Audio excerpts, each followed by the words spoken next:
আমাদের মতো মধ্যবিত্ত বাড়িতে এত এত ভুসিমালির জিনিস ফেলে দেওয়া কতটা কষ্টের বিষয় নিশ্চয়ই তোমরা বুঝতে পারছো। তো কি এমন ঘটলো যার জন্য আমাকে সব জিনিসগুলো ফেলে দিতে হলো নিজের হাতে করে? জানতে হলে দেখতে হলে পুরো ভিডিওটা অবশ্যই দেখো, কেউ স্কিপ করে যাবে না। হ্যালো বন্ধুরা, অরণ্য সুন্দরী ভিডিও চ্যানেলে আবার একটা নতুন ভিডিও নিয়ে চলে এসেছি। আশা করছি তোমাদের ভালো লাগবে। তো ভিডিওটা শুরু করার আগেই বড়দের জানাই প্রণাম, আর ছোটদের জন্য রইল অনেক ভালোবাসা। তো এই ভিডিওটা নিশ্চয়ই তোমরা দেখবে আশা করছি, আর এই ভিডিও থেকে তোমরা অনেক কিছু শিখতে পারবে। তাই ভিডিওটা স্কিপ না করে পুরো ভিডিওটাই দেখো, আর পুরো ভিডিওটা দেখার জন্য অনেক অনুরোধ রইল। তো আজ ছিল রবিবার, মানে আজকে ছুটির দিন, তো সেই জন্য সকালবেলায় ছেলেকে পড়াতে বসাবো বলে বাড়ির কোনো কাজ করলাম না, শুধু উঠোনটা একটু ঝাঁট দিয়ে দিয়েছি। এরপরে ছেলেকে পড়ানো হয়ে গেছে আর অনেকটাই বেলাও হয়ে গেছে। তো এখন হয়ে গেছে জলখাবার খাবার সময়। এরপর তোমার দাদা বলল বাজারে যাবে, কিছু বাজারের টুকটাক করার আছে, মানে কেনাকাটা করতে হবে, তো তাড়াতাড়ি যেতেই হবে, বুঝতে পারছো।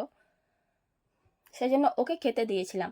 আর আগের দিনের তরকারিটা ছিল, মানে আগের দিন আলুর দম করেছিলাম, তো আলুর দমটা অনেকটাই ছিল, সেই জন্য ফ্রিজে রেখেও ছিলাম। তো আবার একবার গন্ধটা শুঁকে নিলাম, যদি নষ্ট হয়ে গিয়ে থাকে। এরপরেই দেখো ছেলে এসে তার বাবার ওপর ঝাঁপিয়ে দিল। তো আমি এই বিষয়গুলো খুব খারাপ মনে করি, কারণ কেউ খাচ্ছে তার ওপরে চাপ দিয়ে শুয়ে পড়বো, বসে যাব। কিন্তু ছেলে তো এই সবগুলো তো করবেই, ও তো দুষ্টুমিতে ফার্স্ট। তো ওকে বকাবকি করছিলাম, কিন্তু ও সাপোর্ট নিচ্ছিল বাবার কাছ থেকে। কারণ ওর বাবাকে ও বলছিল যে আমি শুধু বকছি, কিন্তু আমি যে বকছি এটাও বুঝতে পারছে না। তো ওর বাবাকে বললো যে মাকে তুমি বকে দাও। আর ওর মা, মানে আমাকে ওর বাবা বকলো না বলে ও মুখটা একটু শুকনো করে নিল। তো খাওয়াতে চাইলো ওর বাবা, কিন্তু তাও খেলো না। আমি খেতে বলেছিলাম কিন্তু খাচ্ছিল না। আর আমি জামা কাপড়গুলো গুছাচ্ছি, ও বদমাইশি করছে, একটু বকাবকি করতে রাগে দেখো চলে গেল। আর এখন বদমাইশি করে শাড়িটা আমার দিকেও ফিকে দিচ্ছে। হ্যাঁ, এখন মনে হচ্ছে কিছুটা রাগ ভেঙেছে, বুঝতে পেরেছে যে আমি ওকে বকাবকি কেন করছিলাম, ওরকম ঝাঁপানো ভালো নেই। তো এখন একটু চলে গেছে, হালকা হালকা রাগ আছে, খেলো না, বাইরে চলে গেছে।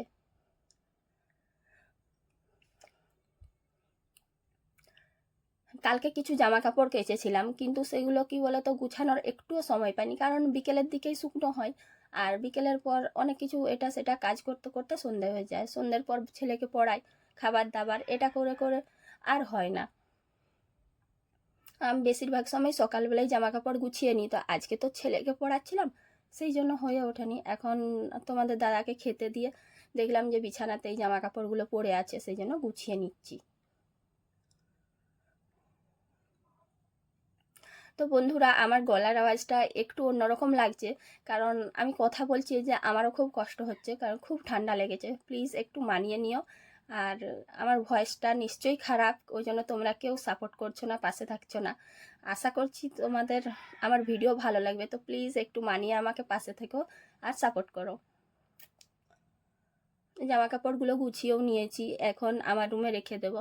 ছেলে আবার বাইরে থেকে চলে এলো ধপাস করে তার বাবার কাছে শুতে, শুতে না আসলে নালিশ করতে, কারণ বাজারে যাবে। তো যেহেতু বাজারে যাবে সেই জন্য বলতে এসেছে যে ওর পড়ার যে টেবিলটা আছে সেই টেবিলের একটা পায়া না একটু কীরকমভাবে খুলে গিয়েছে, তো বললো যে তাহলে একটা নতুন কিনে দেবে।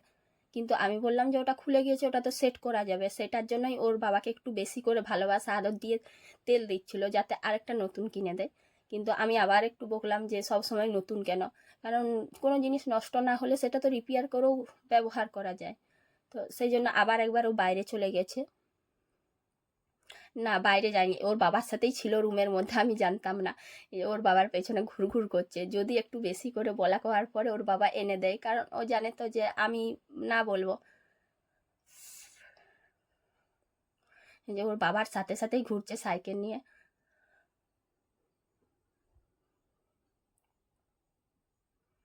তোমাদের দাদা এখন বেরিয়ে যাবে আর ওকে দিয়ে দিচ্ছি রেনকোটটা। ওর বেরোলে আমি ফোন আর রেনকোট এই দুটো দিয়ে দিই, কারণ এই দুটো অবশ্যই দরকার। এখন তো বর্ষাকাল, যখন যাবে খুব রোদ, আবার যখন আসবে ভিজে ভিজে আসবে, সেই জন্য এই রেনকোটটা সবসময় আমি মানে বাইরে বেরোলেই রেনকোট দিয়ে দিই। আর দেখো বন্ধুরা, আজকে সকালে প্রথমেই বলেছিলাম যে কোনো কাজকর্ম করিনি, শুধু বাড়িটা ঝাড় দিয়েছিলাম। তো সব বাসন সকালের ছিল, মানে রাত্রিতে খাওয়ার বাসন ছিল, আবার সবাই আমরা খাবার খেলাম, সেই খাওয়ার বাসনগুলোও রয়েছে। তো অনেক বাসন হয়ে গেছে, যাই হোক সব বাসনগুলো এখন ধুয়ে নিচ্ছি। আর ঠাকুর বাসনগুলোও রয়ে গেছে, কারণ সকালে যখন আমি বাসন ধুই তারপরে কলতলটা ভালো করে ধুয়ে করে ঠাকুর বাসন ধুয়ে নিই। আর যেহেতু বাসন ধোয়াই হয়নি সেই জন্য ঠাকুর বাসনগুলোও রয়ে গেছে, তাই বাসনগুলোও সবগুলো এরপর ধুয়ে নিয়েছি। ছেলে সাইকেল বের করতে দেখো বাড়ির মধ্যে কত বালি, মানে এখন বর্ষাকালের দিনে না সাইকেল মোটরসাইকেল এগুলোতে প্রচুর বালি থাকে, এমনিতেই পায়ে পায়ে কত বালি আসে, তাই রুমটা একটু ভালো করে ঝাড় দিয়ে দিলাম।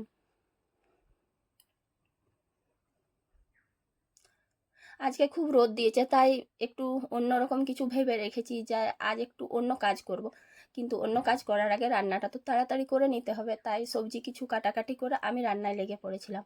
আর যখন রান্না করছিলাম তখন ছেলের সাথে মনে হয় কিছু কথা বলছিলাম। হ্যাঁ, মনে পড়েছে, তখন ওকে পড়া ধরছিলাম। তো কিছু কবিতা ধরছিলাম, ও বলছিল আর আমি রান্না করতে করতে কবিতাগুলো ধরে নিচ্ছিলাম। তো একটা রান্না মানে একটা তরকারি হয়ে গেছে, তারপর আবার এই একটা তরকারি বসিয়ে দিয়েছিলাম। আজ বেশি কিছু করব না, কারণ ওই যে বললাম একটা প্ল্যান করে রেখেছি, তাড়াতাড়ি রান্না করে অন্য কিছু একটা কাজ করতে হবে, সেই জন্য এই তরকারিটাও করে নিলাম। আর রান্নাটা হয়ে থাকলে দেখবে বাড়ির অন্যান্য কিছু কিছু কাজ অনেকটাই এগোনো যায়। ভাত বসিয়েছিলাম তো ভাতটা দেখা হয়নি, সেই জন্য ভাতটা আরেকবার দেখে নিলাম যে কতটা হয়েছে।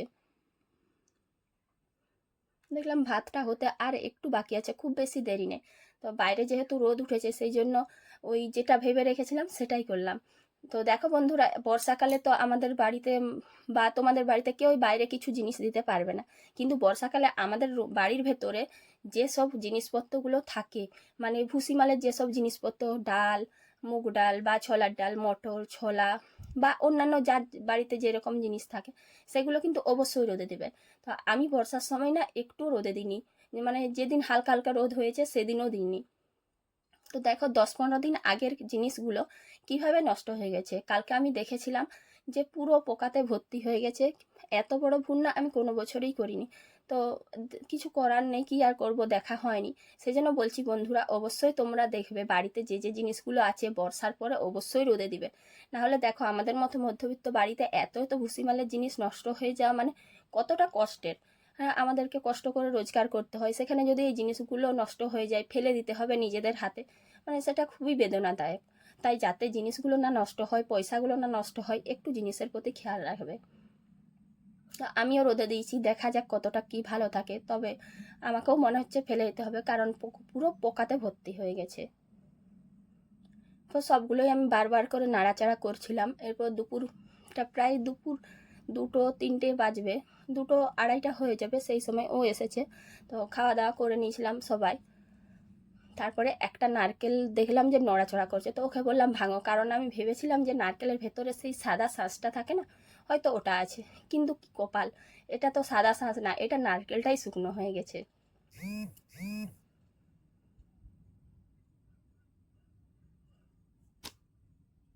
তো তোমাদের দাদাকে বললাম ঠিক আছে, ভেতরে দেখো না থাকতেই পারে, আশা কিন্তু ছাড়িনি, যদি পাওয়া যায়।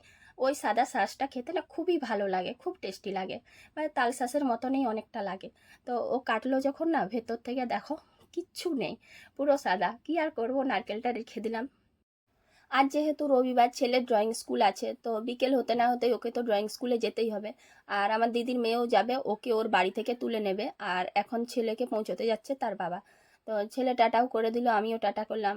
এখন দেখলাম যে অন্য সাইডে মানে দক্ষিণের দিকে না একটু মেঘটা ধরেছে, তাই ভাবলাম যে জিনিসপত্রগুলো বাইরে রোদে দিয়েছিলাম, ডাল, মুগ ডাল, ছোলার ডাল, মটর, আর এই যে তেঁতুলগুলো আছে না, তেঁতুলগুলো তো সবগুলোই নষ্ট হয়ে গেছে। তো বন্ধুরা, বাড়িতে থাকা জিনিসগুলো না বর্ষার পরে অবশ্যই রোদে দিবে, এভাবে নষ্ট হতে দেও না। আবার দেখা হচ্ছে আগামীকাল। ভালো থেকো, সুস্থ থেকো, টাটা।